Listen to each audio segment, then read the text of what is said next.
تربیت کا بھی بہترین انتظام جو ہے وہ کر دیں اور ہماری مسجدوں کے اندر بھی تعلیم و تربیت کا بہترین اہتمام ہو جائے تو یقیناً ہمارا معاشرہ جو ہے وہ مثالی معاشرہ بن سکتا ہے اور معاشرے کے اندر بگاڑ اور فتنہ فساد ختم ہو سکتا ہے۔ اچھا، جب ہم بگاڑ کی ابھی بات کر رہے ہیں تو آپ بگاڑ کو کس طرح سے ایکسپلین کریں گے؟ جب ہم بگاڑ کی بات کر رہے ہیں تو معاشرے میں، نوجوانوں میں آپ کہاں کہاں پر بگاڑ دیکھ رہے ہیں جس کی وجہ سے ہمارے پاس آج جو جنریشن ہے وہ ماں باپ کی آنکھوں میں آنکھیں ڈال کر بات کر رہے ہیں، اور جو پہلے زمانوں میں ایک عزت ہوتی تھی، تکریم ہوتی تھی، وہ سب کچھ تو مائنس ہو گیا، کوئی ڈر اور خوف ہی نہیں ہے؟ جی بالکل ایسا ہی ہے۔ تو اس کے لیے سب سے بڑی وجہ تو یہ ہے کہ ہماری سوسائٹی کے اندر ادب و احترام جو ہے وہ ختم ہو گیا ہے۔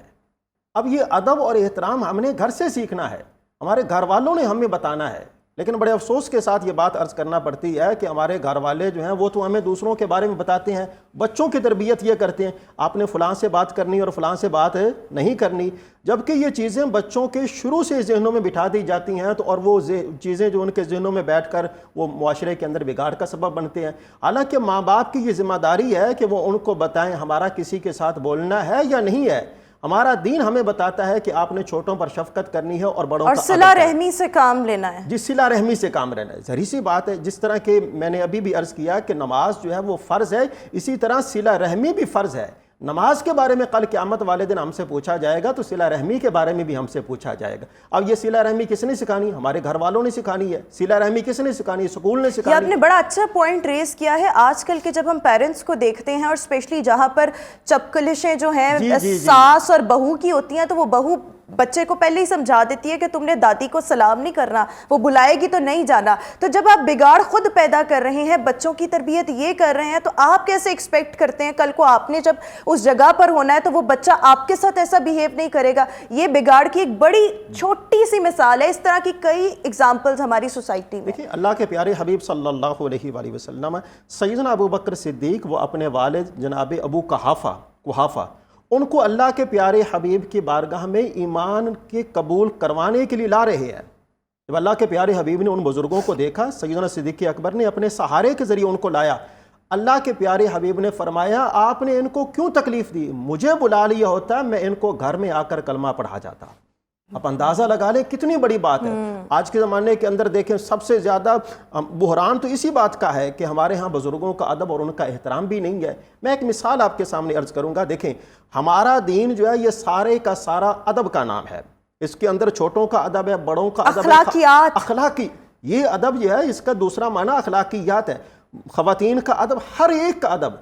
اب دیکھیں آپ راستے پر چل رہے ہیں تو راستے کی کبھی ادب ہے۔ راستے کا ادب کیا ہے؟ راستے کا ادب یہ ہے کہ وہاں پر اگر کوئی نقصان پہنچانے والی چیز ہے آپ اس کو اٹھا کر سائیڈ پر رکھ دیں۔ دیکھیں ہمارا دین تو ہمیں اس قسم کی تعلیم دیتا ہے، ہمیں ایک مہذب مسلمان بناتا ہے، لیکن افسوس اس بات کا ہے کہ ہمارے ہاں وہ ساری کی ساری چیزیں ہم تو جانتے تو ہیں لیکن ان کے اوپر عمل نہیں کرتے، جس کی وجہ سے ہمارے معاشرے کے اندر بگاڑ پیدا ہوتا ہے۔ اچھا، جب ہم بے چینی کی بات کرتے ہیں، میرے خیال میں جب ہم بے چینی کو، میں نے اپنے انٹروڈکشن میں کہا کہ نوجوان آج کل کا بہت بے چین ہے، لیکن مجھے لگتا ہے کہ یہ دور افراتفری کا ہے، بھاگم بھاگ ہے، ہر انسان کو اپنی پڑی ہوئی، اور آپ کسی بھی انسان سے بات کر کے دیکھ لیں، ہر انسان نوجوان کیا، ہر بزرگ، ہر بڑی عمر کا شخص، عورت ہو یا مرد ہو، بے چین ہے۔ یہ بے چینی کی وجہ کیا ہے؟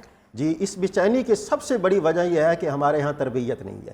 ہم جو کام بھی کرتے ہیں اس کام کے اندر منافقانہ طرز عمل ہے، وہ کام جو ہے وہ فطرت کے اصولوں کے مطابق نہیں ہوتا، تو جس کی وجہ سے جو چیز فطرت کے اصولوں سے ہٹ کر کی جائے گی، اللہ اور اس کے رسول کے فرمان کی خلاف ورزی میں کی جائے گی، اس کام کے اندر کبھی بھی بندے کو سکون اور اطمینان حاصل نہیں ہوگا۔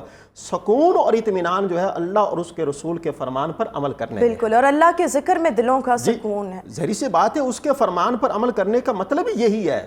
اب پورے کا پورا قرآن عزیز پڑھیں، قرآن عزیز کی 500 آیات ہیں جن کو آیات احکام کا نام دیا جاتا ہے۔ اب ان میں سے ایک آیت پر بھی عمل کر لیں تو اس ایک آیت پر عمل کی برکت سے اللہ تبارک و تعالیٰ اس بندے کی دنیا اور آخرت دونوں کو بہتر بنا دیتا ہے۔ میں بارے دیگر یہ والی بات عرض کر رہا ہوں، ہم میں سے اجتماعی طور پر ہم کسی کو بھی ذمہ دار نہیں ٹھہرا سکتے، میں ہوں تو میں نے اپنے اعمال کا جواب دہ ہونا ہے، آپ ہیں تو آپ اپنے اعمال کا جواب دینا ہے۔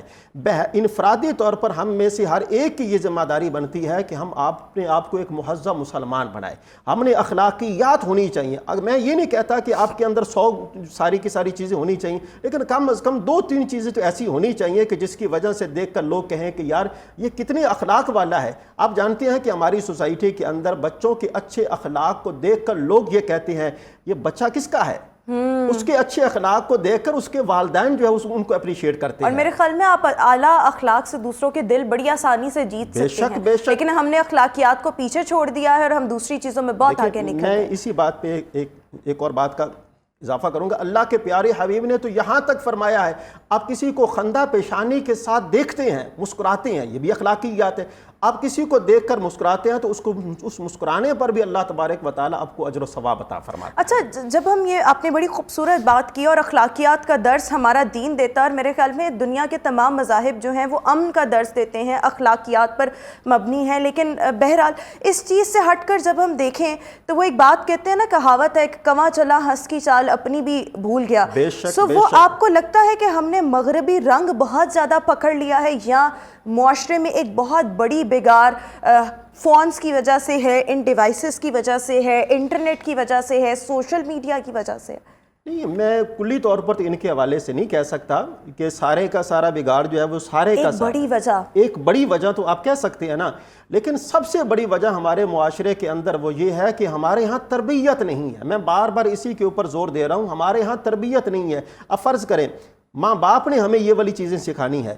اللہ کے پیارے حبیب صلی اللہ علیہ وآلہ وسلم فرماتے ہیں کہ دیکھو جو کام آپ کرو گے وہی کام آپ کی اولاد بھی کرے گی، آپ کو دیکھ کر کرے گی۔ میں اگر کسی سے یہ بات کہنا چاہتا ہوں کہ بھئی آپ قرآن پاک پڑھا کریں، آپ نماز پڑھا کریں، تو اس کے لیے مجھ پر یہ لازم ہے کہ پہلے مجھے نماز ادا کرنی چاہیے اور قرآن پڑھنا چاہیے۔ پہلے میرے اخلاق درست ہوں گے تو میرے اخلاق کے دیکھا دیکھی پھر بات میں بھی تاثیر ہوتی ہے، اثر ہوتا ہے، بعد میں بھی وزن ہوگا۔ اب بچے جو ہیں جب ہمارے ماں باپ جو ہیں وہ خود فون لے کر بیٹھ جاتے ہیں اور ہمیں نصیحت کر رہے ہوتے ہیں کہ بیٹا آپ نے موبائل استعمال نہیں کرنا، تو ان کے ذہنوں میں اور ان کی آنکھیں ان باتوں کو دیکھ رہی ہیں کہ ان کا خود کا طرز عمل جو ہے وہ تو اس بات کے عین مطابق نہیں ہے، تو بچے وہ کہاں سے نصیحت حاصل کریں گے؟ تو بچوں کو پتہ چل جاتا ہے کہ ان کی بات کے اندر دم نہیں ہے، یہ جو بات کہہ رہے ہیں وہ نہیں ہے، ان کا عمل اور ان کے قول کے اندر تضاد ہے۔ جب ہمارے عمل اور قول کے اندر تضاد ہوگا تو وہ بچے اور ہمارے جو نوجوان نسل ہے وہ کبھی بھی تربیت حاصل نہیں کر سکے۔ اچھا، ایک ہمارے پاس آخری 2 منٹ رہ گئے ہیں، اگر میں آپ سے کہوں کہ آج کے جو والدین ہیں ان کے نام ایک پیغام دیں، بچوں کی تربیت کے لیے کیا کرنا ہے، نوجوان نسل ان کے لیے کیا پیغام دیں تاکہ جو بے چینی ہے اور اس کو ذرا ختم کیا جا سکے یا اس کو تھوڑا سا کنٹرول کیا جا سکے؟ جی، میں آج کے اس پروگرام کی معرفت سے، اس کی وساطت سے سبھی ماؤں بہنوں سے یہ عرض کروں گا، اپنے بچوں کو وقت دیں، اپنے ماں باپ کو وقت دیں۔ آپ ان کے پاس، میں یہ نہیں کہہ رہا کہ سارا دن بیٹھا رہیں، آپ اپنے بچوں کے پاس بیٹھا کریں۔ دیکھیں نا ہمارے ہاں کمیونیکیٹ کریں، چیزیں شیئر کریں، ان کے ساتھ بیٹھیں، ان کے ساتھ باتیں کریں۔ افسوس کا مقام یہ ہے کہ ہم اپنے بچوں کو وقت نہیں دے پا رہے۔ ہم نے بچوں کو اسکول بھیج دیا، اس کے بعد اکیڈمی بھیج دیا، رات کو وہ آئے تھکے یارے سو گئے، تربیت کہاں پر ہے؟ یعنی بچوں کے نام آپ کا پیغام ہے کہ والدین کو ٹائم دیں، اور والدین کے نام یہ پیغام ہے کہ بچوں کو وقت دیں، اور یہ جو ایک کمیونیکیشن گیپ بھی ہے، اس طریقے سے کمیونیکیشن گیپ بھی اللہ کے پیارے حبیب صلی اللہ علیہ وآلہ وسلم نے ماں باپ کے حقوق کے حوالے سے یہ بھی بات ارشاد فرمائی ہے، آپ ان کے پاس بیٹھا کریں۔